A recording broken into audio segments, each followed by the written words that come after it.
మంచిది. ఈ ఉదయకాలం మరి దంపతులుగా దేవుని సన్నిధిని చేరవచ్చిన మీ అందరికీ కూడా ప్రభువును రక్షకుడైన యేసుక్రీస్తు వారి నామమున నా హృదయపూర్వక వందనాలు తెలియజేస్తూ ఉన్నాను. ఈ దినం ఇలాగూ మీతో కలిసి పాల్గొని వాక్యాన్ని పంచుకోవడానికి దేవుడిచ్చిన అవకాశాన్ని బట్టి దేవుడిని స్తుతిస్తూ మరి ఈ సమయాన్ని ఈ బాధ్యతను అప్పగించిన దేవుని దాసులు ఎమ్మెల్యేన్న గారికి కూడా నా హృదయపూర్వక వందనాలు తెలియజేస్తూ దేవుని వాక్యం మనం విందాం. పరిశుద్ధ గ్రంథమైన బైబిల్లో పేతురు తన పత్రికల్లో చాలా సందర్భాల్లో ఇలా రాశాడు, మీకు తెలియకుండుట నాకు ఇష్టము లేదు అని. రోమా పత్రికలనేమో నేను మీ యొద్దకు చాలాసార్లు రావాలనుకున్నాను, కానీ పరిశుద్ధాత్మ చేత ఆటంకపరచబడ్డాను, ఈ సంగతి మీకు తెలియకుండుట నాకు ఇష్టము లేదు అన్నాడు. ఆ తర్వాత కొరింథీ పత్రికలో రాస్తూ పితరుల గురించి తెలియకుండుట నాకు ఇష్టము లేదు అన్నాడు. ఆ తర్వాత ఆత్మ సంబంధమైన వరములను గురించి తెలియకుండుట నాకు ఇష్టము లేదు అన్నాడు. సో ప్రతి లేఖనము దైవావేశం వల్ల కలిగిందైతే పరిశుద్ధాత్మ దేవుని యొక్క ఇష్టం ఏంటో తెలుసా? మనము తెలుసుకోవాలని. తెలియకపోవడం వల్ల నష్టపోకూడదు అని. అందుకే యేసు ప్రభు ఆరోహణం అయ్యేటప్పుడు ఒక మాట అన్నాడు, మీరు సమస్త విషయాలను వారికి బోధించండి అన్నాడు. అందుకోసమే మనం దంపతులుగా కొన్ని సంగతులు తెలుసుకోవడానికి ఏర్పాటు చేయబడిన ఈ కూడికలో దేవుడు మనతో మాట్లాడబోతూ ఉండగా దేవుని మాటలు శ్రద్ధగా విందాం. రండి, మన ధ్యానం కొరకై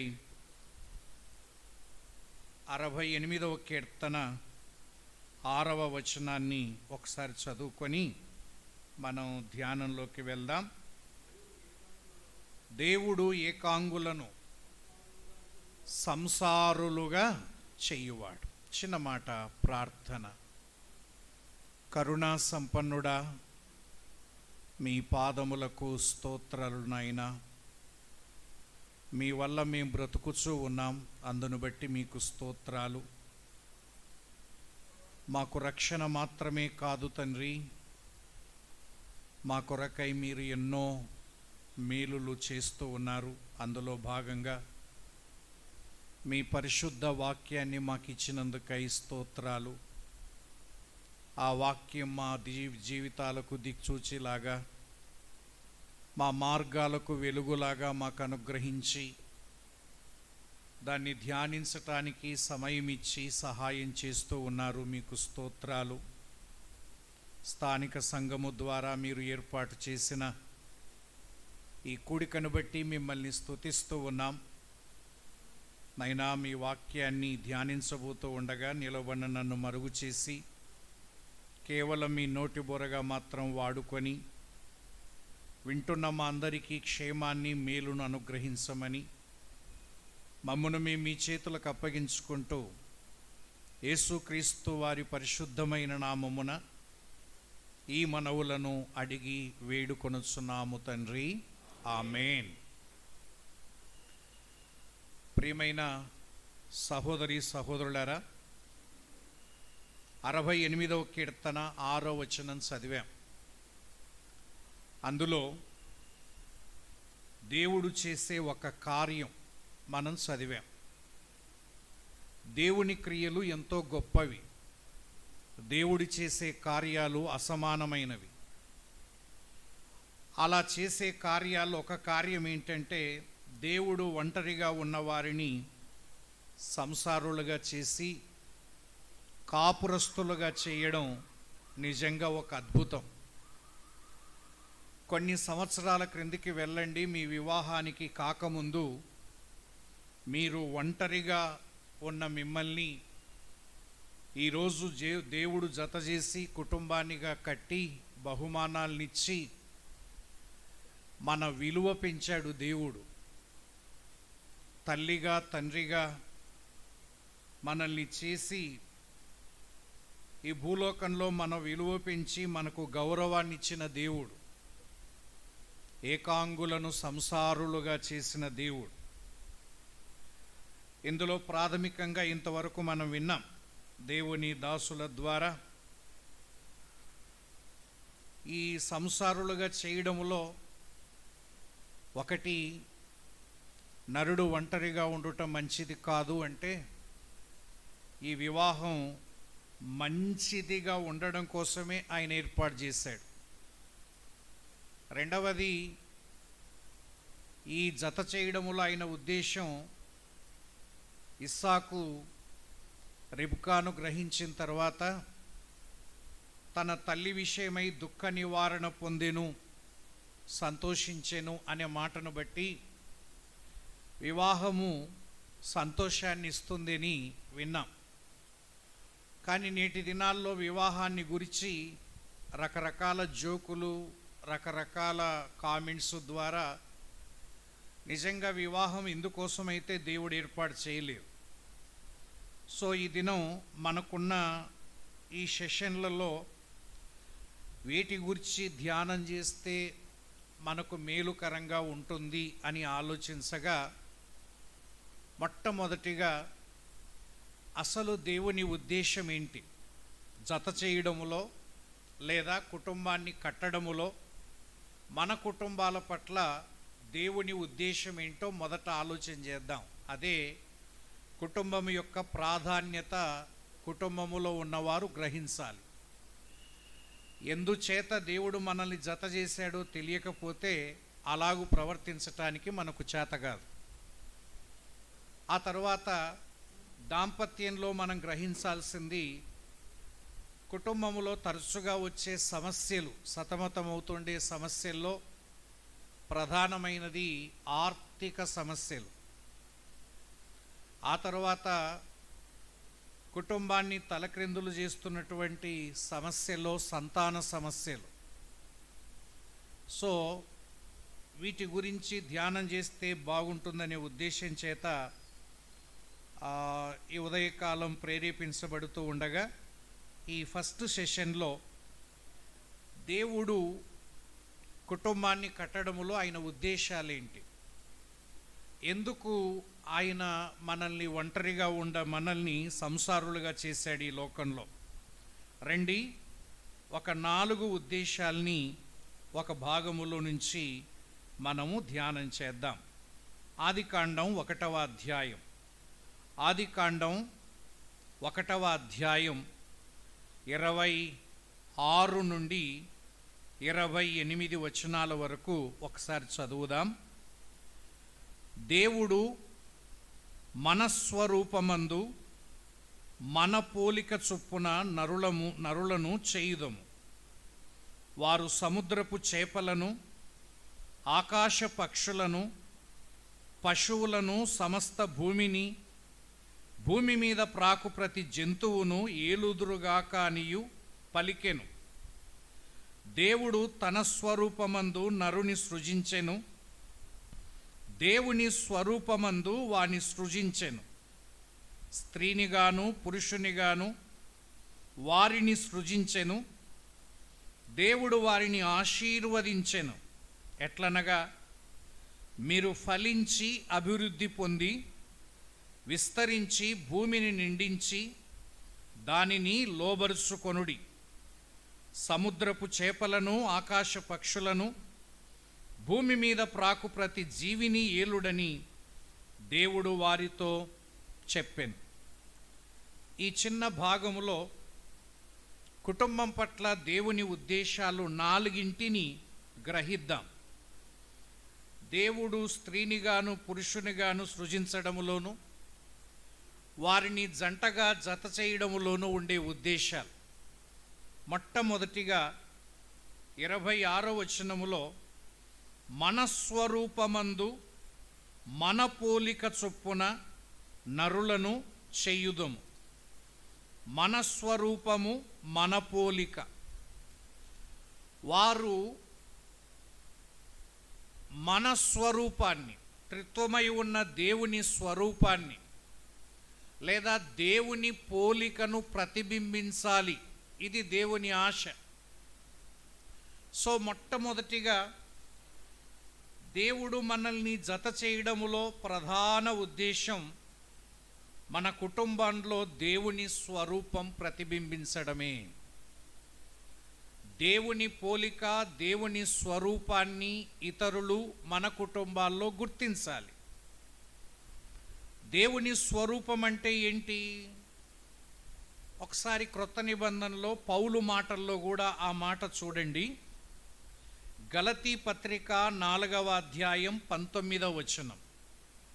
గలతీ పత్రిక 4వ అధ్యాయం 19వ వచనాన్ని చూడండి. క్రీస్తు స్వరూపము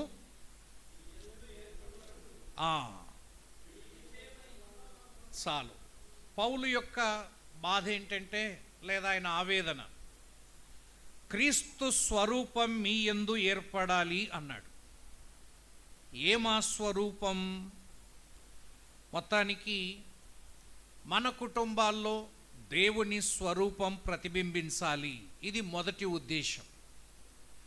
మనల్ని చూచిన వారు, మన కుటుంబాల్ని చూచిన వారు, మనము నమ్ముకున్న, మనం ప్రేమిస్తూ ఉన్నా, మనము ఎన్నుకున్నా, లేదా మనము స్వీకరించిన మన ప్రభు పోలిక మనలో కనపడాలి. దాని అర్థం ఏంటంటే, మనందరూ తెలుసు క్రీస్తు స్వరూపము ఎలాంటిది అని. ఉదాహరణకి యోహాను రాసిన మొదటి పత్రికలో 4వ అధ్యాయం 8వ వచనములో క్రీస్తు స్వరూపాన్ని గూర్చి అపోస్తుడైన యోహాను ఏం రాశాడో చూడండి. 4:8.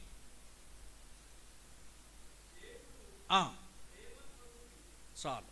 దేవుడు ప్రేమ స్వరూపి, ప్రేమ లేనివాడు దేవుని ఎరుగడు. సో దేవుడు ఆయన స్వరూపాన్ని ఆలోచించినప్పుడు దేవుడు ప్రేమ స్వరూపి, ప్రేమ లేనివాడు ఆయన ఎరగడు అన్నాడు. మరి మన కుటుంబం దేవుని స్వరూపాన్ని చూపించాలి అంటే కుటుంబము ప్రేమ చేత కట్టబడాలి. ఉదాహరణకి ఆ రోజు స్త్రీ పురుషులకు దేవుడు ఆజ్ఞాపిస్తూ, క్రీస్తు సంఘము క్రీస్తును ప్రేమించినట్టుగా నీవు నీ భార్యను ప్రేమించాలి అన్నాడు. అలాగే స్త్రీలతో మాట్లాడుతూ తీతు పత్రికలు అన్నాడు కదా, యవన స్త్రీలు భర్తలను శిశువులను ప్రేమించువారై ఉండాలి. సో ఇరువురి ప్రేమ చేత ఒక 2 సజీవమైన శరీరాలు అతకబడి ఆ ప్రేమ తమ బహుమానాలకు వీరికి మధ్య కూడా ఉండాలి. మొత్తానికి ఇంటిని ప్రేమ ఏలాలి, ప్రేమ సామ్రాజ్యంగా మన గృహాలు నిలవాలి. వేరే గృహాలకు మన గృహాలకు మన కుటుంబాలకు తేడా అదే. ప్రేమ లేని భార్యాభర్తలు కానీ, తల్లిదండ్రులు కుమారులు కానీ మనం ప్రభువుని ఎరిగినామని చెప్పడం ద్వారా ఇది నిజమేనా అనిపిస్తుంది. దేవుని వాక్యాన్ని విశ్వసించే మనం ప్రేమ లేనివాడు దేవుణ్ణి ఎరుగడు అని వ్రాసినట్టుగా మన కుటుంబాల్లో ప్రేమ లేకపోతే మనము దేవుణ్ణి ఎరిగిన వారమేనా? అందుకే ప్రేమ అనేక దోషములను కప్పుతుందని మనం ఎరుగుదాం. సో క్రీస్తు సారూప్యము కనపడడం అంటే అర్థం ఏంటంటే ఆ కుటుంబములోని వారి మధ్య ప్రేమ ఏలాలి అనేటువంటిది. ఇంకొక మాట అదే యోహాను రాస్తూ చూడండి. ఆ మాట సారీ, ప్రకటన గ్రంథములోకి రండి. ప్రకటన గ్రంథం 6వ అధ్యాయం 10వ వచనం. ప్రకటన గ్రంథం 6వ అధ్యాయం 10వ వచనంలో మనకు తెలిసిన మాట గుర్తు చేయండి. నాథా సత్యస్వరూపి అన్నాడు. ఆయన స్వరూపాన్ని వివరిస్తూ వారు వర్ణిస్తూ ఆ ఆత్మలు యేసయ్యను చూస్తూ సత్యస్వరూపి అన్నాడు. ఆయన స్వరూపం సత్యమే. సత్యానికి మారు పేరు ప్రభువే కదా. ఆయనలో అబద్ధమేమీ లేదు. ఆయన ఏది చెప్పినా సత్యమే. సత్య స్వరూపాన్ని మన కుటుంబం ప్రతిబింబించాలి. అనగా మన కుటుంబం, ప్రభువుని ఎరిగిన కుటుంబం లేదా ప్రభు జత చేసిన కుటుంబం అని లోకానికి చాటి చెప్పటానికి మన కుటుంబములో బయటికి కనిపించాల్సింది ఏంటంటే సత్యము. ఇప్పుడు యోహాను రాసిన 3వ పత్రికలో ఆ మాట గుర్తు చేసుకుందాం. యోహాను రాసిన 3వ పత్రికలో 4వ వచనాన్ని చూద్దాం. నా పిల్లలు సత్యమును అనుసరించి నడుచుకొనుచున్నారని వినుట కంటే, ఇంకా దేవునికి ఇంతకంటే సంతోషం ఏముంటుంది చెప్పండి. సో ప్రపంచంలో మనుష్యులందరూ ఏదో ఒక దాన్ని అనుసరించి నడుస్తూ ఉంటారు. రెండు ఆప్షన్స్ ఉన్నాయి, సత్యము అబద్ధము. అనుసరిస్తే సత్యాన్నన్నా అనుసరించాలి, లేదా అబద్ధాన్నైనా అనుసరించాలి. అబద్ధానికి జనకుడు సాతానే.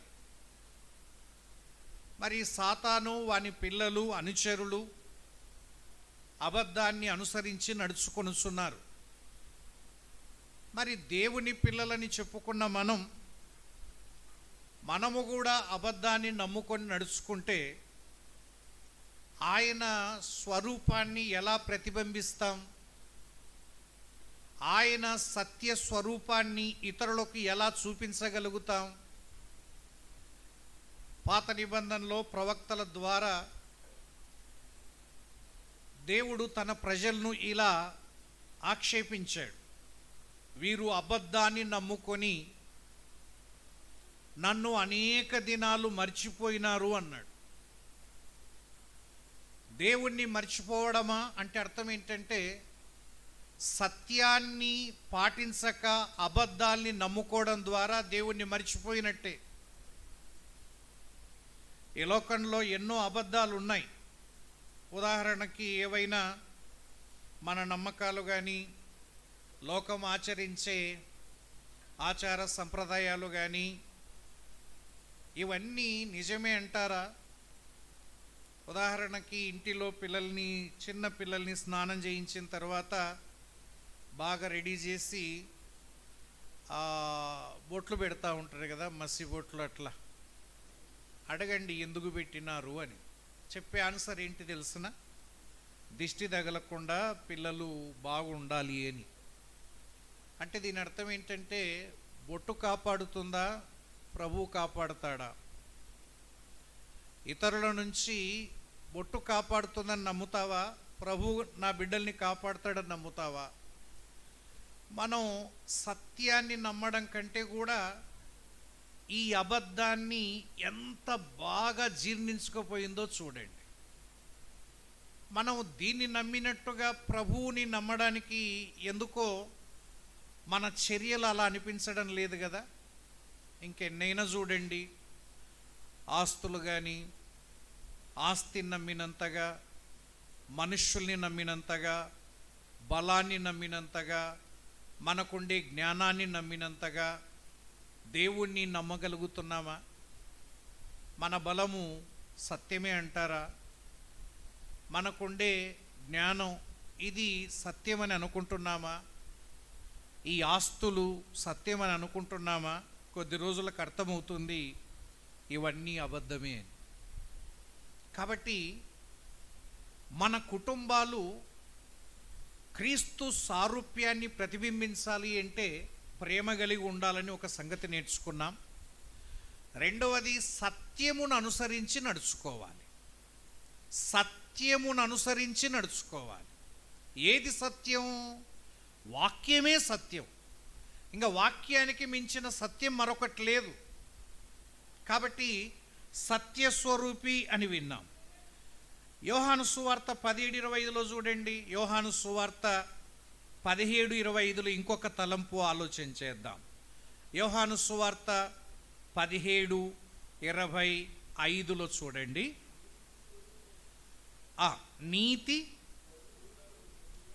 నీతి స్వరూపుడగు తండ్రి, నీతి స్వరూపుడగు తండ్రి. సో దేవుని సారూప్యం నీతిలో కనిపిస్తుంది. మరి యోహాను అదే పత్రికలు రాస్తూ అన్నాడు, ఆయన నీతిమంతుడని నువ్వు ఎరిగితే నీతిని జరిగించాలి కదా. నీతిని జరిగించకపోతే ఆయన నీతిమంతుడని నువ్వెలా గ్రహించినట్టు?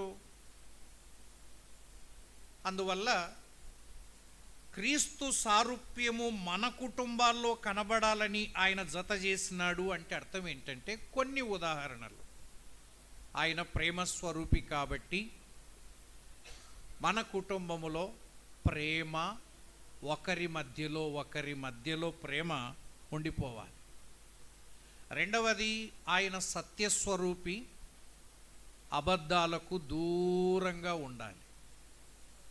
అదేంటి విచిత్రమో, భార్యాభర్తల మధ్య కూడా అబద్ధాలకు చోటిస్తే, తండ్రి కుమారుల మధ్య కూడా అబద్ధాలకు చోటిస్తే ఆ కుటుంబం దేవుని సారూప్యానికి ప్రతిబింబముగా నిలుస్తున్నట్టేనా? అయినదానికి కానిదానికి అబద్ధాలు చెప్పడం. ఒక్కోసారి మనం అబద్ధము చెబితేనే నమ్ముతామన్నట్టుగా, సత్యము చెబితే నమ్మరు అనేటట్టుగా మాట్లాడుతుంటారు. ఒక పిల్లవాడిని స్కూల్లో అడిగితే, ఎందుకురా చిన్నదానికి కాందానికి అబద్ధం చెప్తావు సార్కి, ఉన్నట్టు చెప్పకూడదా అంటే ఆయన అన్నాడు, వీళ్ళు సత్యం చెప్తే నమ్మరు సార్, తంతారు, అబద్ధం చెప్తే నమ్ముతారని. ఏమురా అంటే, ఒకరోజు స్కూల్కి రాకపోతే, ఏరా రాలేదంటే, ఉన్నట్టు చెప్పాను, మా మామ మా అత్త వాళ్ళు వచ్చింది సార్, అందుకే రాలేదు అంటే ఆ రోజు బలి కొట్టినాడు. ఇంకొక రోజు బడికి కొట్టి ఏమన్నా అంటే, సార్ కడుపు నొస్తుంది అందుకే రాలేదంటే, అయ్యో పాపం కూర్చోపో అన్నాడు. అప్పటి నుంచి అర్థమైంది, వీళ్ళకు మామూలుగా చెప్పకూడదు, ఉన్నట్టు చెప్తే ఎవడు నమ్మడు. కడుపు నొస్తుందంటే పైపెచ్చు జాలిపడి అయ్యో పాపం కూర్చోపో అన్నాడు. కాబట్టి వీళ్ళకి అబద్ధాలే చెప్పాలి సార్ అని. ఒక్కోసారి మనకి ఇంట్లో దొరికే అనుభవాల్ని బట్టి పిల్లలు చెప్పడం నేర్చుకుంటారు. మనం అబద్ధాన్ని ప్రేరేపించేటట్టుగా, ప్రోత్సహించేటట్టుగా మన చర్యలుంటే వారు అబద్ధాలే చెప్తాడు. కాబట్టి తప్పైనా పర్వాలేదు నాన్న, అబద్ధం చెప్పకూడదు, మనం దేవుని పిల్లలం, నిజ దేవుని ఎరిగిన బిడలముగా మన మధ్యలో అబద్ధాలకు తావుండకూడదని ఆ కుటుంబములో సత్యాన్ని అనుసరించేవారు కావాలి. మూడవది చూచాము, నీతి స్వరూపి అని. సో నీతిని జరిగించాలి. అందరూ నీతి తప్పారని మనము నీతి తప్పడానికి వీల్లేదు. అందువల్ల కుటుంబాన్ని ఆయన కట్టడంలో మొదటి ఉద్దేశం ఆయన స్వరూపం, ఆయన పోలిక కనపడాలి. అంటే అర్థమైంది కదా, దేవుని యొక్క గుణగణాలన్నింటినీ మన కుటుంబములో ప్రజలు చూడాలి. అప్పుడు ఈ కుటుంబం జీవము గల దేవుని చేత కట్టబడిన కుటుంబం అని వారికి అర్థం కావాలి. ఇది మొదటి ఉద్దేశం, ఆయన స్వారూప్యాన్ని ప్రతిబింబించాలి. రెండవది రండి, ఆదికాండములోనే 1వ అధ్యాయం 26వ వచనం మరి ఒకసారి చదువుదాం. మన స్వరూపమందు మన పోలిక చొప్పున నరులను చేయుదము. వారు సముద్రపు చేపలను, ఆకాశ పక్షులను, పశువులను, సమస్త భూమిని, భూమి మీద ప్రాకు జాతి ప్రతి జంతువును ఏలుదురుగాక అనియు పలికెను. దేవుని ఆశ ఏంటంటే సర్వ సృష్టిని సృజించిన తర్వాత నరుణ్ణి ఆ సృష్టికి రాజుగా చేశాడు. ఒక రకంగా ఆయన కిరీటం పెట్టాడు. సృష్టి మీద సంపూర్ణ అధికారం నరుని చేతిలో పెట్టాడు. దాని అర్థం ఏంటంటే ఇక మీరు నా పక్షాన ఈ సృష్టిని ఏలాలి, ఈ సృష్టి మీద ప్రభుత్వము చేయాలి. మీ ద్వారా నా ప్రభుత్వం ఈ సృష్టిలో జరగాలి. సో రెండవ ఉద్దేశం ఏంటో తెలుసా? ఆయన కుటుంబంలో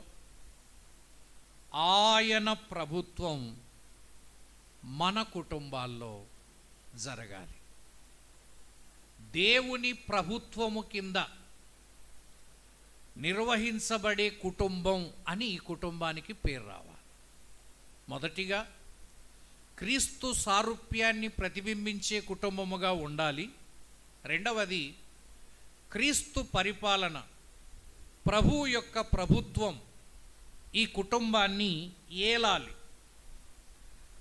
అందుకే ఒక మాట చదువుకుందాం. సామెతల గ్రంథం 3వ అధ్యాయం 6వ వచనములో, సామెతల గ్రంథం 3వ అధ్యాయం 6వ వచనం చూడండి. సామెతల గ్రంథం 3వ అధ్యాయం 6వ వచనం. నీ ప్రవర్తన అంతటి యందు ఆయన అధికారం, వ్యక్తిగత ప్రవర్తనే కాదు, కుటుంబములో కూడా ఈ కుటుంబానికి అధికారి ఆయన అని ఒప్పుకోవాలి, గుర్తించాలి. మామూలుగా ప్రభుతో మనకుండే సంబంధాలు మనకు అర్థం కావాలి. అప్పుడు సంబంధాల్ని సరిగ్గా నిర్వహించుకోగలుగుతాం. ఉదాహరణకి మనము నివసించే సమాజములో సంబంధాలు ఎంత బాగా అర్థమైతే ఎవరితో ఎట్లా వ్యవహరించాలో మనకు అర్థమవుతుంది కదా. మనకు వాక్యములో ఉంది, మీరు దేవుని సంబంధులు అన్నారు. దేవునికి మనకు ఏం సంబంధం? ఎవరైనా గ్రామీణ ప్రాంతాల్లో క్రొత్త వ్యక్తి వచ్చినప్పుడు ఊరి బయటనే అడుగుతారు, ఎక్కడికి వెళ్తున్నారు, ఎవరింటికి వెళ్తున్నారు, ఆయన మీకేమవుతాడు, మీరు ఆయనకేమవుతారు, అన్నీ కనుక్కున్న తర్వాత అట్లనా అయితే వెళ్ళండి అంటారు. వాళ్ళు చెప్తూ ఉంటారు, ఆయన మాకు పెదనాన్న అవుతాడు, మేము ఆమెకు ఇట్లా అవుతాం అట్లా అవుతామని. ఎప్పుడన్నా క్రీస్తుతో మన సంబంధాలు ఆలోచన చేశామా? ఎక్కడికి వెళ్తున్నారండి మీరు? మేము మా దేవుని దగ్గరికి వెళ్తున్నామండి. అలాగా అయితే ఆయనకు మీకేం సంబంధం? ఆయన మీకేమవుతాడు, మీరు ఆయనకేమవుతారు? ఈ సంబంధాలు ఎంత బాగా అవగాహన చేసుకుంటే ఆ సంబంధాల్లోనే మన విధులు బాధ్యతలు అర్థమవుతాయి. మొట్టమొదటి సంబంధం ప్రభుతో ఏం సంబంధం చెప్పండి? ఆయన్ని అంగీకరించుట ద్వారా యోహాను 1:12 ప్రకారం మనం ఏమయ్యాం? దేవుని పిల్లలమయ్యాం. అంటే ఆయన మనకు తండ్రి అయినాడు, మనం ఎవరమైనాం? ఆయన కుమారులం, కుమార్తెలమైనాం. సో పరలోకపు తండ్రి ఆయన బాధ్యతలు ఆయన నెరవేరుస్తున్నాడు. కుమారులముగా కుమార్తెలముగా ఈ లోకంలో మన బాధ్యతలు మనం నెరవేర్చాలి అన్న ఆలోచన ఉండాలి. ప్రభు అన్నాడు కదా, నా తండ్రి పనుల మీద నేను ఉండాలని మీరు ఎరుగరా? కుమారుడు అన్న తర్వాత ఈ బాధ్యత మీద మనస్సు ఉండాలి. నువ్వు దేవుని కుమారుడు అయితే, కుమార్తెవైతే తండ్రి పనులు ఉన్నాయన్న ఆలోచన ఉండాలి కదా. ఇది ఒక సంబంధం. రెండవది, మీరు విలువ పెట్టి కొనబడిన వారు గనక మీరు మీ సొత్తు కాదు. విలువ పెట్టి కొనబడితే ఆయన మనకేమవుతాడు? మనం ఏమవుతాం? కొన్నవాడు ఏమవుతాడు చెప్పండి? ఎస్, ఆయన మనకు యజమాని, మనమెవరం? దాసులం. ఆయన మన ప్రభు, మన యజమాని, మనల్ని కొన్నవాడు. ఆయన తన ప్రాణాన్ని క్రైదనముగా ఇచ్చి కొన్నవాడు. కేవలం కుమారుడు, తండ్రి మాత్రమే కాదు సుమా, ఒక దాసునిగా సంపూర్ణంగా నా మీద ఆయనకు అధికారం ఉంది. శతాధిపతి అన్నాడు, నా కింద కూడా దాసులు ఉన్నారు. ఒకరిని రమ్మంటే వస్తాడు, ఒకరిని పొమ్మంటే పోతాడు. అలాంటి గుణం మనకు ఉండాలి. నేను నా ప్రభువుకు దాసుడను, దాసురాలను. రమ్మంటే రావాలి, పొమ్మంటే పోవాలి. ఉందా అలాంటి సంబంధము నీకు? ఒక దాసునిగా ఆయన అధికారానికి ఒప్పుకుంటావా? ఏదో రక్షించబడతామంటే ప్రభువుని విశ్వసించామండి, ఇంకా నా జీవితం మీద ఆయనకి ఏం సంబంధం అంటామా? కాబట్టి ఆయన మనకు యజమాని, మనకు ప్రభువు, మన మీద అధికారి. ఆయన సంపూర్ణంగా మనల్ని ఏలాలి. ఆయన సంపూర్ణంగా కొన్నవాడు కాబట్టి అధికారం ఉంది. ఆయన అధికారానికి ఒప్పుకుంటున్నారా కుటుంబంలో ఆయన అధికారానికి? యేసయ్య అధికారానికి నీవు, నీ భార్య, నీ పిల్లలు తల దించుతున్నారా? ఆయన అధికారాన్ని ఒక రకంగా ఆక్షేపిస్తున్నారా? ఆయన ఎవరండి చెప్పటానికి? ఆయనకు అధికారం ఉంది. మనకు ఏమి అర్థమైనా అర్థం కాకపోయినా ప్రభు మాటల్లో ఒక మాట, ఆయన మీతో చెప్పునది చెయ్యండి. చెప్పే వాళ్ళకు కొదవలేదు. మనకు చెప్పేవాళ్ళు చాలామంది ఉన్నారు లోకంలో. పెళ్ళయిన తర్వాత ఇటువైపు తల్లిదండ్రులు ఉంటారు, అటువైపు తల్లిదండ్రులు ఉంటారు. ఇటువైపు బంధువులు ఉంటారు, అటువైపు బంధువులు ఉంటారు. మన ఇంటి పక్కన వాళ్ళు ఉంటారు, ఇంటి ఎదురుంటి వాళ్ళు ఉంటారు. ఇంకా చెప్పే సాహిత్యము దండిగా ఉంది, పుస్తకాలు దండిగా ఉన్నాయి. కనీసం మామూలుగా ఇటువంటి పుస్తకాలు కూడా కొన్ని బస్ స్టాండ్లో చూస్తూ ఉంటాం. కాపురం ఎలా చేయాలి అని ఆ బుక్ కొనుక్కొని ఒక ఆయన చదువుతున్నాడు. కారణం ఏంటంటే ఆ బుక్ ఎలా ఉంటుందంటే 30 రోజులు ఆంగ్ల భాష ఎట్లా వస్తుందో ఇది ఎట్లే వస్తుంది కాపురం కూడా. 30 రోజుల్లో ఆంగ్ల భాష నేర్చుకోవచ్చని ఆ పుస్తకాన్ని చూసి ఆశపడి బుక్ కొంటాం. మనం కూడా అట్లా బాగా ప్రవీణులం కావాలి అని. 30 రోజులు కాదు కదా, 300 రోజులు అయిపోయినా ఏమి రాదు. కారణం ఏంటంటే అట్లా పుస్తకాలు కొంటే రాదు. అట్లాగే కాపురం ఎలా చేయాలని లోకరీతిగా లౌకిక సాహిత్యం దండిగా ఉంది. తరువాత రకరకాల ఇజాలు ఉన్నాయి, ఇట్లా చేయాలి అట్లా చేయాలని. కానీ అథెంటిక్గా అవి ఏవి నిలబడవు, అవి మన కాపురాల్ని నిలబెట్టలేవు. ఇంతకీ ఎవరు చెప్పింది చెయ్యాలి అంటే, ఎవరైతే మిమ్మల్ని జత చేశారో, ఎవరైతే మిమ్మల్ని కుటుంబంగా కట్టారో ఆయనకు మాత్రమే చెప్పే అధికారం ఉంటుంది, కానీ ప్రతి ఒక్కరికి చెప్పే అధికారం ఉండదు. అలా చెప్పిన వారి మాట అంతా విని కుటుంబాల్ని పాడు చేసుకున్న వారు చాలామంది ఉన్నారు. అందువల్ల మన కుటుంబానికి అథెంటిక్గా ఆదేశించగలిగి చెప్పగలిగిన ఒకే ఒక ప్రభు అయిన యేసుక్రీస్తే. ఆయన చెప్పింది మాత్రమే నువ్వు నేను వినాల. ఎవరు చెప్పినా కూడా అది సప్లిమెంటరీనే, అది ముందుకు రాకూడదు. మా నాయన, మీ నాయన, మీ అమ్మ, మా నాన్న ఇట్లాంటివి రాకూడదు. ఆయన చెప్పినాడు. ఆయన ఏం చెప్పినాడు మీకు ఒకసారి బైబిల్ చదివితే అర్థమవుతుంది. ఒక భార్యగా, ఒక స్త్రీగా నీకేం చెప్పాడమ్మా? ఒక భర్తగా, ఒక పురుషునిగా మిమ్మల్ని జత చేసేటప్పుడు ప్రభు మీకేం చెప్పాడు? ఆయన చెప్పిన దానికి మనకు తెలుసు. స్త్రీతో ప్రభు చెప్పాడు, స్త్రీలారా, ఎఫెసీ పత్రికలో, ప్రభువునకు సంఘము లోబడినట్టుగా మీ భర్తలకు, ఇదే కదా ఆయన చెప్పింది. దీనికి భిన్నంగా చాలామంది చెప్పేవారు ఉన్నారు. అది మనకు రాజ్యాంగం కాదు సుమా. ఎవరన్నా ఏమైనా చెప్పుకొని వచ్చుగాక. ప్రభు చెప్పింది ఇదే.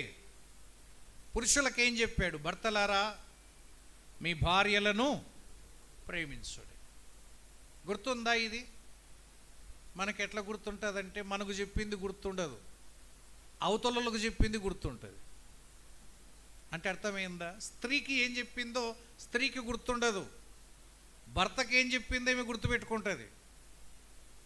భర్తకు ఏం చెప్పాడో ఈయన గుర్తుపెట్టుకోడు, భార్యకి ఏం చెప్పినాడో ఈయనకు బాగా గుర్తుంటుంది. అందుకే ఏదైనా గొడవలు వచ్చినప్పుడు వాక్యం వినలేదా, వాక్యం చదవలేదా, అన్ని విషయాల్లో భర్తకు లోబడాలని ఈయన గద్దిస్తాడు. ఆమె అంటది, నువ్వు సరిగ్గా విన్నట్టు లేవు, సంఘాన్ని ప్రభువు ప్రేమించినట్టుగా భార్యను ప్రేమించాలని రోజు వింటివి కదా అని. ఇప్పుడు నువ్వు ప్రేమిస్తే నేను లోబడతా, నేను లోబడితే ప్రేమిస్తా, ఇటువంటివి కాదు. ఇతరులకి ఏం చెప్పాడో నీకు అనవసరం, నీకు చెప్పింది నువ్వు చెయ్యి. ఇది చెయ్యగలిగితే కుటుంబము చాలా సంతోషంగా ఉంటుంది. ఇదే ఆయన చెప్పింది. నీకు చెప్పింది నువ్వు చెయ్యి, అవతల వ్యక్తి గురించి వదిలేస్తాయి. ప్రతి ఒక్కరు ఇలా అనుకున్నారనుకోండి, నాకు చెప్పింది నేను చేస్తాను కానీ అవతల వారికి చెప్పింది నాకేం పని? అది అవతల వారికి సంబంధించింది కదా, నాకు చెప్పింది నేను చేయకపోతే. అందుకే మనం ఎన్నిసార్లు ప్రభు దగ్గర పోయి కన్నీటితో ప్రార్థన చేసినా ప్రభు ఒకటే మాట అంటాడు, నేను చెప్పు వాటి చొప్పున చెయ్యక ప్రభువా ప్రభువా అని పిలుచుట ఎందుకు అంటాడు. నువ్వు నీ భర్తకు లోబడవు, వచ్చి కన్నీటితో ప్రార్థన చేస్తావు. ఈ ప్రార్థన చేసే బదులు నేను చెప్పిన మాట వింటే అన్నీ సెట్ అవుతుంది. అయ్యా, నీ భార్యను నేను సంఘాన్ని ప్రేమించినట్టుగా ప్రేమిస్తే అసలుకి ఈ సమస్యలే రావు కదా, ఇంత కన్నీరు గార్చి ప్రార్థించాల్సిన అవసరం ఉండదు కదా. కాబట్టి కేవలం వాక్యం వినువారు మాత్రముగా మనం ఉండిపోక చెయ్యువారముగా మనం ఉండాలి. అందుకే మన కుటుంబాల్లో దేవుని ప్రభుత్వాన్ని చూడాలి. దేవుని ప్రభుత్వం అంటే ఏంటో తెలుసా? ఒక వచనం మనం అర్థమైన భాషల్లో చదువుదాం. నిర్గమాకాండం 24వ అధ్యాయం 7వ వచనాన్ని చూడండి. నిర్గమాకాండం 24వ అధ్యాయం 7వ వచనం.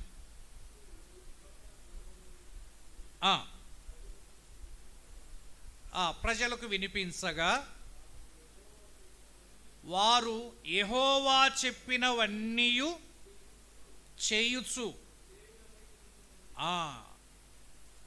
దేవుని పరిపాలన అంటే ఇంతే కదా, ఇంకా దానికి పెద్ద వివరణ అక్కరలే. దేవుడు చెప్పిన వాటి ప్రకారం మేము చేస్తాము, ఆయన ఏమి చెప్పితే అవి చేస్తాం. ఇది దేవుని పరిపాలన. ఆయన చెప్పినవి, ఆయన చెప్పిన వాటిని ఏమంటామంటే ఆయన కట్టడలు, ఆయన విధులు, ఆయన ఆజ్ఞలు, ఆయన శాసనాలు. ఇవన్నీ పర్యాయ పదాలే కదా. దేవుని ధర్మశాస్త్రములో, దేవుని వాక్యములో శాసనాలు ఉన్నాయి, ఆజ్ఞలు ఉన్నాయి, కట్టడలు ఉన్నాయి, విధులు ఉన్నాయి. వీటికి నీ కుటుంబములో చోటుందా? దేవుని కట్టడలను పాటించటానికి మనస్సుందా? మనుష్యుల కట్టడలు మాత్రం ఇంత బాగా అర్థం చేసుకున్నావు కదా, కానీ ఇన్ని సంవత్సరాలైనా దేవుని కట్టడలు నీ కుటుంబములో అమల్లోకి రావడం లేదు అంటే అది దేవుని పరిపాలన కాదు. దేవుని పరిపాలన చాలా ప్రశాంతమైనది. ఆయన పరిపాలన, ఆయన ప్రభుత్వం ఎలా ఉంటుందంటే, ఈ వెయ్యేండ్ల పరిపాలన గురించి బైబిల్లో రాసిన లేఖనాలు ఉన్నాయి కదా. క్రూర జంతువులు, సాధు జంతువులు పక్కపక్కన ఎలా ఉంటాయో ఆ రెండు భిన్నమైనవైనప్పటికీ దేవుని పరిపాలన క్రింద అంత ప్రశాంతంగా బ్రతుకుతాయట. దేవుని పరిపాలన క్రింద మనం బ్రతికితే మనము ఎంత విభిన్న మనస్తత్వాలు కలిగిన వారమైనప్పటికీ, కుటుంబంలోని వారందరూ దేవుని కట్టడలను పాటించేవారైతే ప్రశాంతతకు కొదువు ఉండదు. వచ్చిన సమస్య అంతా ఎవరి అధికారాన్ని వారు నిర్వర్తించటానికే. నా ఆధిపత్యం చెల్లుబాటు కావాలి, నా మాటే చెల్లుబాటు కావాలి, దేవుని మాటకు విధేయులమవుదామనే ఆలోచన రాదు. కానీ నేను చెప్పినట్టు వినలేదు.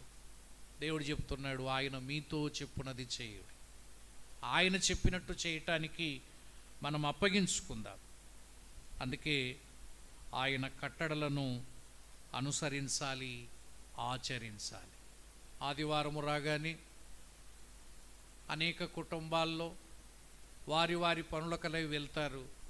కానీ దేవుని పిల్లలు వేకువజామున లేచి కోలాహలంగా స్నానాలు చేసుకొని సిద్ధపడుతూ సకాలానికి దేవుని గ్రంథాన్ని చేతబట్టుకొని కుటుంబముతో కలిసి ఆరాధనకు వస్తున్నారు అంటే వారు దేవుని ఆజ్ఞ ప్రకారం వారు వెళ్తున్నారండి. మనమైతే మనకి ఇష్టమైన చోటుకు వెళ్తున్నాం, కానీ ఈ కుటుంబం దేవుని ఆజ్ఞ ప్రకారం ప్రతి ఆదివార దినమున దేవుని దగ్గరికి వెళ్ళి ఆరాధించటానికి వెళ్తున్నారు అని సాక్ష్యం రావద్దా? అలా కాకుండా ఆయన ఆజ్ఞను పక్కన పెట్టి మనం ఎక్కడెక్కడో తిరిగితే ఇది ఏ పరిపాలన? దైవ పరిపాలన అంటామా? నీ పరిపాలన అనుకోవాలా? మనం ఆరాధించే దాన్ని బట్టే మనము దేవుణ్ణి ఎట్లా ప్రేమిస్తున్నామో లోకానికి చెప్పినట్టు అర్థమవుతుంది. ఆరాధన సమయం ఒకటైతే మనం వచ్చే సమయం ఒకటి అనుకోండి, దాన్ని బట్టే మనకు అర్థమవుతుంది ఆరాధనకు మనం ఇచ్చే విలువ. అంతకుముందు రాత్రి కానీ ఆ రోజు కానీ కుటుంబ సభ్యులుగా భార్యాభర్తల మధ్య కొట్లాడుకొని పిల్లలతో అసమాధానంగా అలజడితో వచ్చి ఆరాధిస్తే అలా ఆరాధించడం మనకు ఆశీర్వాదకరమా? దేవునికి మహిమకరమా? లెక్కలేనన్ని పనులు మీదేసుకొని చెమటలు కక్కేటట్టుగా పరిగెత్తుకుంటూ వచ్చి ప్రభు సంధిలో కూర్చొని ఆలస్యంగా వచ్చి ముందుగా లేచిపోవడం ద్వారా ఆ ఆరాధన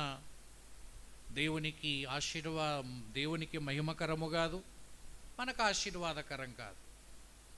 సో కొన్ని విషయాల్లో దేవుని కట్టడలను మనం ఎలా పాటిస్తున్నాం అని చెప్పటానికి ఇవే రుజువులు.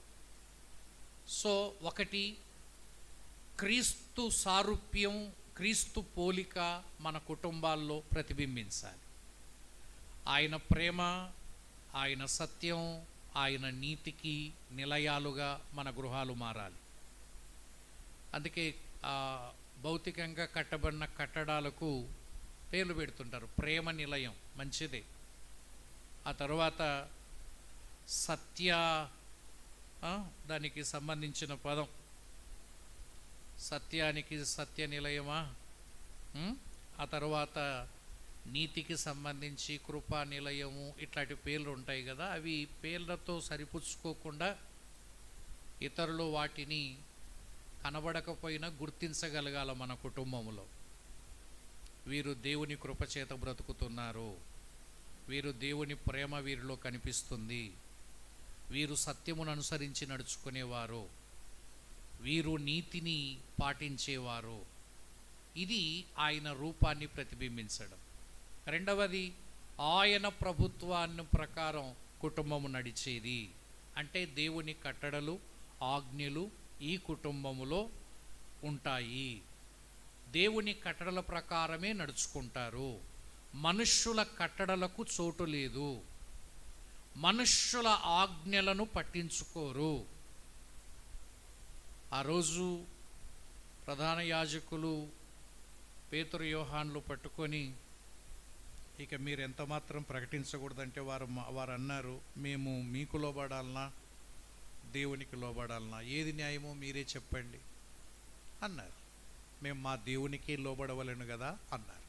అది ఫైనల్ డిసిషన్. ఒక్కోసారి నా మాట వింటావా లేదా అంటారు. అలా అన్నప్పుడు ఏది న్యాయం? దేవుని మాట వినడం న్యాయమా, మీ మాట వినటం న్యాయమా? కాబట్టి ఫైనల్గా దేవుని ప్రభుత్వానికి అప్పగించుకోవడమే. ఇది రెండవది. మూడవది, ఒకటి దేవుని స్వరూపం ప్రతిబింబించాలి మన కుటుంబంలో. రెండవది దేవుని ప్రభుత్వం ఉండాలి. మూడవది ఆదికాండం 1:28లో ఆదికాండములో 1:28లో మూడవ ఉద్దేశం కుటుంబములో ఆయన ఉద్దేశాన్ని గమనిద్దాం. చూడండి 1:28. ఎట్లనగా మీరు ఫలించి అభివృద్ధి పొంది. చాలు, మీరు ఫలించి. సో కుటుంబాలు దైవిక సంతానాన్ని ఫలించి వృద్ధి చెందేదిగా ఉండాలి. సో సంతానం దైవిక సంతానంగా, దేవునికి చెందిన పిల్లలుగా ఆ పిల్లలు పెరగాలి. అందరి కుటుంబాల్లో పిల్లలు ఉంటారు, మన కుటుంబాల్లో పిల్లలు ఉంటారు.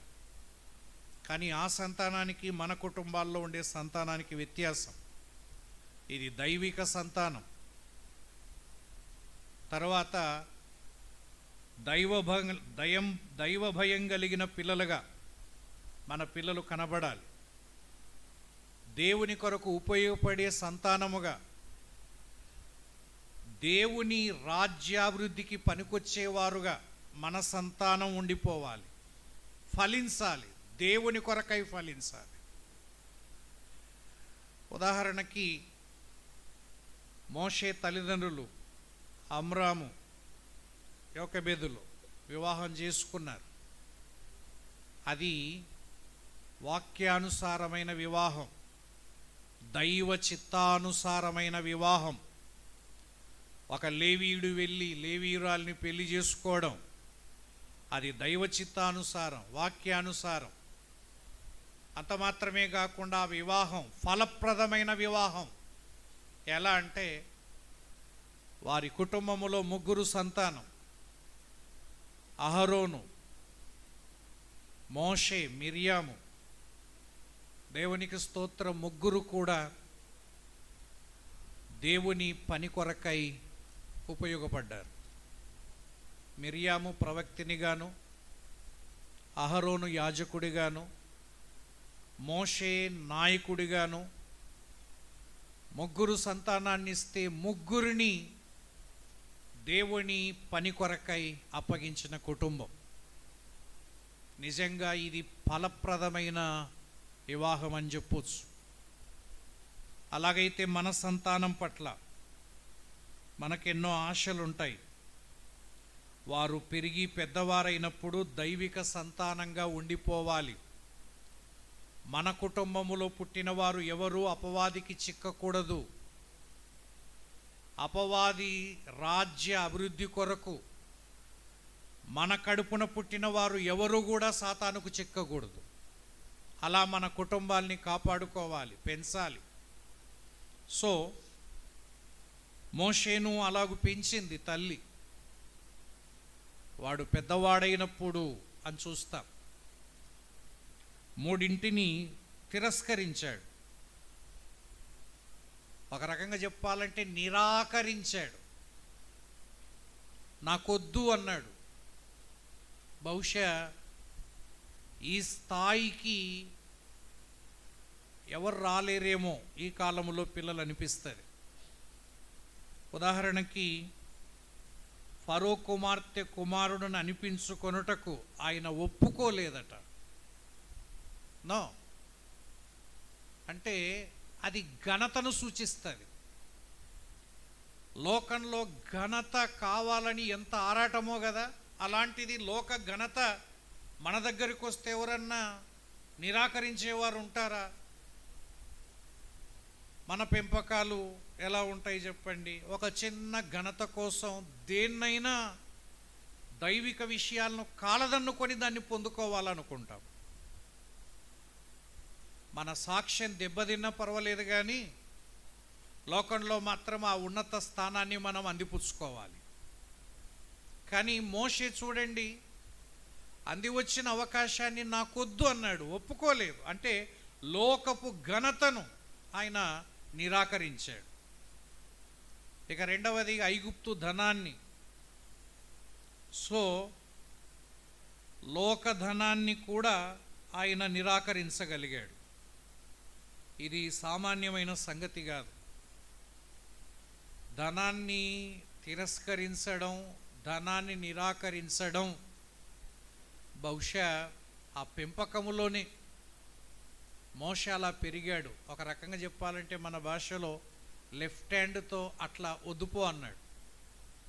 ఐగుప్తు ధనమంతా కళ్ళ ముందు కనిపిస్తున్నా నాకొద్దు అనేంత స్థాయిలో పెంచింది. ఇక మూడవది పాపభోగాలు కళ్ళ ముందు కనిపిస్తూ ఉన్నాయి, కానీ లోకం యొక్క అల్పకాల సంతోషాన్ని కూడా మోషే కాదనుకున్నాడు. పెద్దవాడైనప్పుడు ఎవరు చెప్పలే, పెద్దవాడైనప్పుడు ఇలా నిలబడగలిగేటట్టుగా పెంచింది. ఇది సంతానాన్ని దేవునికి అప్పగించడము అంటే. రేపొద్దున వాడు లోకంలోకి వెళ్తాడు, లోక ఘనత కళ్ళ ముందు కనిపిస్తుంది, లోక సంపదలు ఆస్తులు మెదలాడుతూ ఉంటాయి, ఈ పాపభోగాలు ఆకర్షిస్తూ ఉంటాయి. వీటన్నిటినీ నాకు వద్దు అనేటట్టుగా మన కుటుంబాల్లోని సంతానం పెరగాలి. అలా పెరగగలిగితే నిజంగా దైవిక సంతానం కలిగినట్టే. అలా పెంచలేనప్పుడు సంతానము లేకపోయినా పర్వాలేదు. అందుకే పిల్లల పెంపకం అన్నది ఒక గొప్ప బాధ్యత. మళ్ళీ ప్రభు చిత్తమైతే తర్వాత మాట్లాడుకుందాం దాని విషయములు. కాబట్టి మూడవది, మన కుటుంబాల్లో దైవిక సంతానమే వృద్ధి చెందాలి. సో ప్రభువుని ఎరగని ఒక్కడు కూడా మన ఇంటిలో ఉండకూడదు. న్యాయాధిపతుల గ్రంథంలో చెప్పినట్టుగా దేవుణ్ణి ఎరగని తరం ఒకటి పుట్టేను అన్నట్టుగా, దేవుణ్ణి ఎరగని తరం పుట్టడానికి కారణం తల్లిదండ్రులే కదా, మరొకరు కారణం కాదు. సో ఇది మూడవ ఉద్దేశం. దేవుని ఉద్దేశం మీరు ఫలించాలి అంటే దేవుని కోసం ఫలించాలి కుటుంబం, అంతేగాని లోకం కోసం లేదా వాని కోసం అపవాది కోసం కాదు. నాలుగవది చివరిది 1:28 మరి ఒకసారి, దేవుడు వారిని ఆశీర్వదించెను. వారిని, మొదటి కుటుంబాన్ని, మొదటి జంటను ఆశీర్వదించాడు.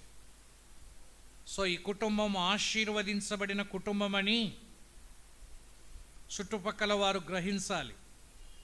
అంటే మన కుటుంబం వల్ల ఇతర కుటుంబాలు ఆశీర్వదించబడాలి.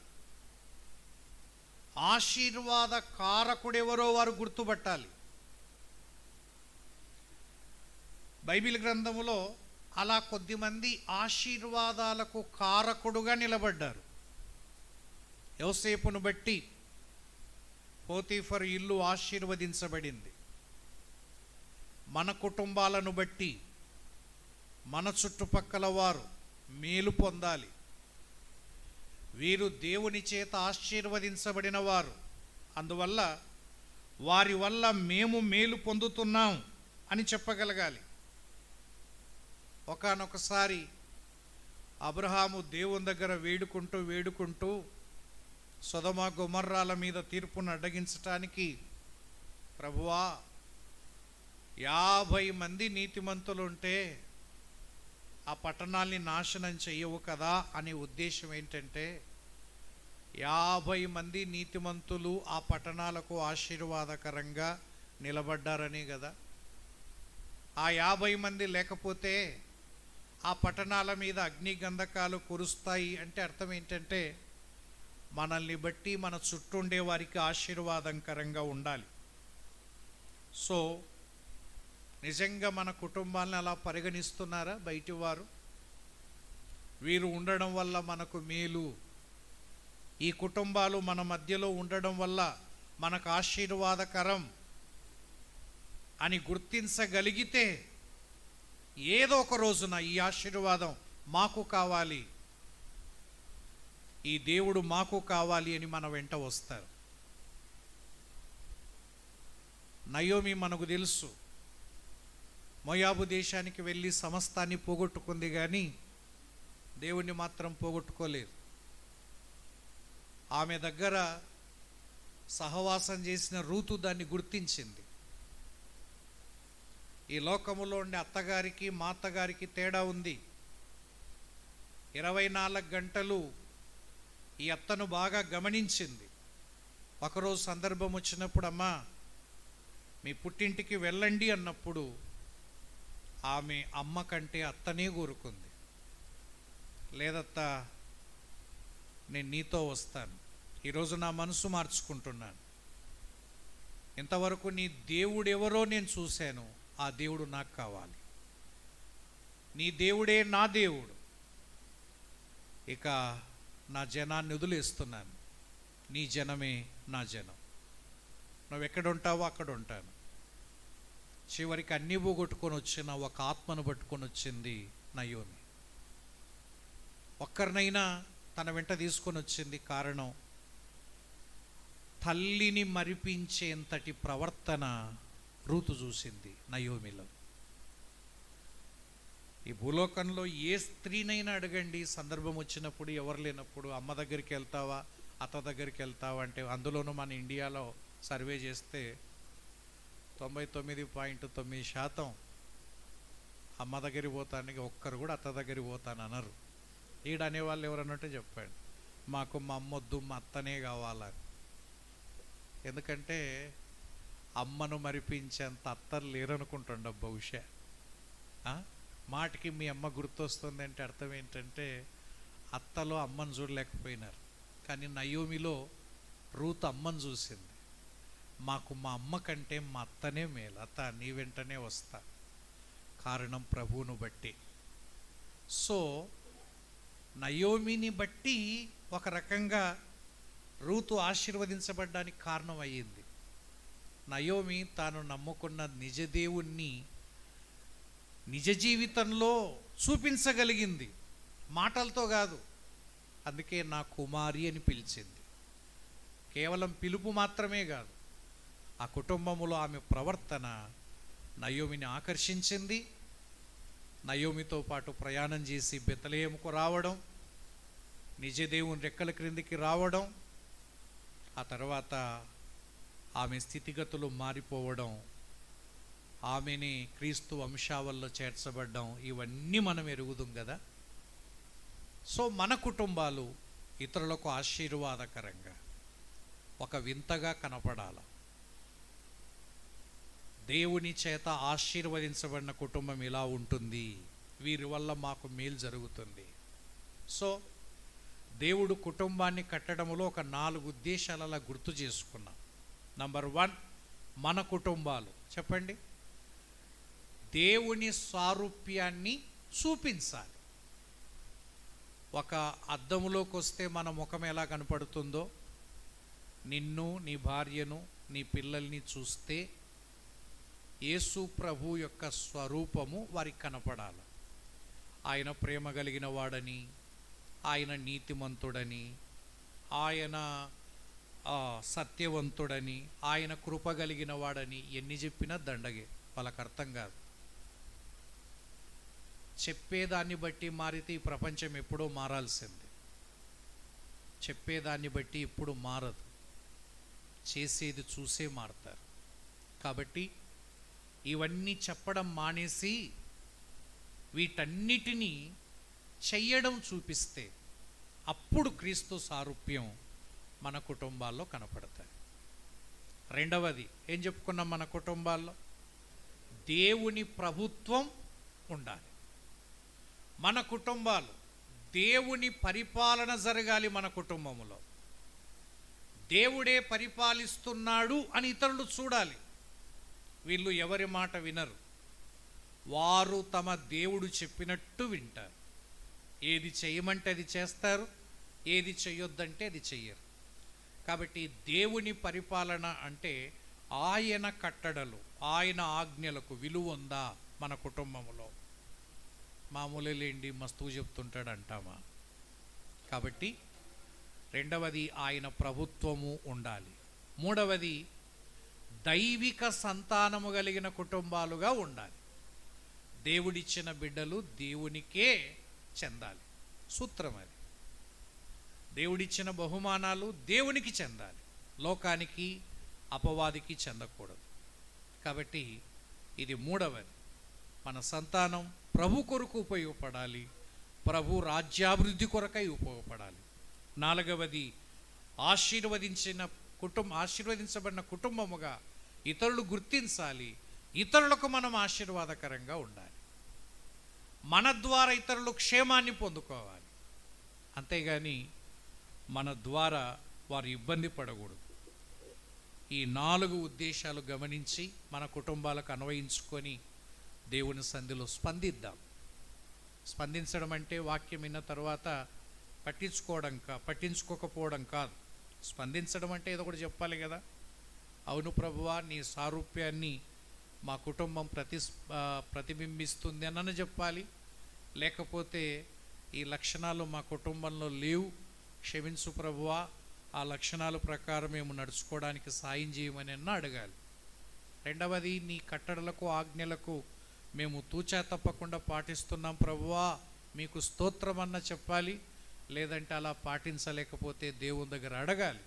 కాబట్టి వాక్యం విన్న ప్రతిసారి మనం ఏం చేయాలో మనకు అర్థం కావాలి.